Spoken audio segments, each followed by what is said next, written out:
কিডনির গ্রাম নামটি শুনে চমকে উঠলেন?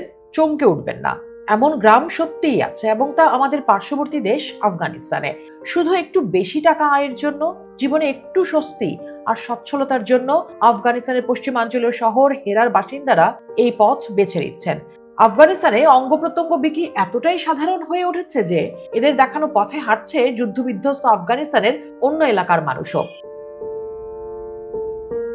2021 সালের আগস্টে তালেবান কাবুলের নিয়ন্ত্রণ নেয়ার পর থেকে যুদ্ধবিধ্বস্ত এই দেশের অর্থনীতির অবনতি ঘটছে। বন্ধ হয়ে যাওয়া আন্তর্জাতিক সহায়তা তালেবানরা কিছুটা ফিরিয়ে আনলেও অনেক শহর চরম অর্থনৈতিক সংকটে ভুগছে।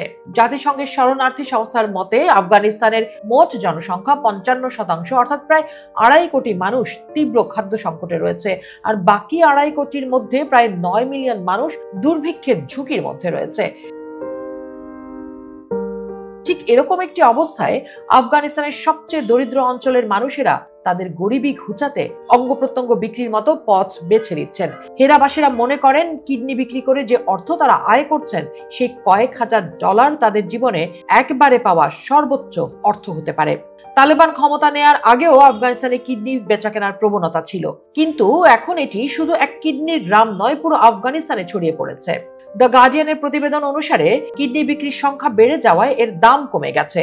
আগে প্রতিটি কিডনি 3,000 থেকে 4,000 ডলারে বিক্রি হতো, কিন্তু 2023 সালের মধ্যে দাম নেমে এসেছে 1,500 ডলারেরও কম। ক্রেতা ও বিক্রেতার সংখ্যা বেড়ে যাওয়ায় এটি আফগানিস্তানে একটি শিল্পের মতো হয়ে উঠেছে।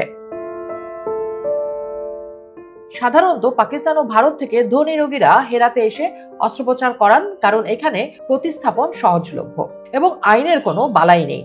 যদিও কিডনি বিক্রির আগে ক্রেতা বিক্রেতার মাঝে এই চুক্তি হয় যে কিডনি প্রতিস্থাপনের পর ডোনারের যাবতীয় চিকিৎসা এবং তার খরচ কিডনি গ্রহণকারী বা তার পরিবার বহন করবে, কিন্তু বাস্তবে বেশিরভাগ ক্ষেত্রেই ঘটে তার উল্টো। এই বিষয় নিয়ে দীর্ঘদিন গবেষণা করা নর্থ ইস্টার্ন ইউনিভার্সিটির অপরাধ বিজ্ঞান ও বিচার নীতির পিএইচডি গবেষক অধ্যাপক সারা লকউড বলছেন, কিডনি বিক্রি অনেক মানুষের জীবন ধ্বংস করে দেয়, কারণ এটি একটি নিশ্চিত নগদ অর্থের লেনদেন হওয়ার কথা থাকলেও তারা যে পরিমাণ অর্থের প্রতিশ্রুতি পায় তা পুরোপুরি হাতে পায় না, এবং অস্ত্রোপচারের পর নিজের স্বাস্থ্যসেবা নিশ্চিত করার কোনো ব্যবস্থা থাকে না। ফলে অস্ত্রোপচারের পর তারা নতুন নতুন স্বাস্থ্য সমস্যায় ভোগেন এবং চিকিৎসার খরচ বহন করতে পারেন না। সংক্রমণ, পর্যাপ্ত চিকিৎসার অভাব এবং নিয়মিত পরিদর্শনের অভাবে তাদের শারীরিক অবস্থা আরো খারাপ হয়। তারা এতটাই অর্থকষ্টে এবং অজ্ঞতায় থাকেন যে জীবন পরিবর্তনকারী অস্ত্রোপচারের পর নিয়মিত চিকিৎসকের তত্ত্বাবধানে থাকার বিষয়টি তাদের পক্ষে সম্ভব হয় না, কারণ বেশিরভাগেরই ডাক্তার দেখানোর পয়সাটাও থাকে না।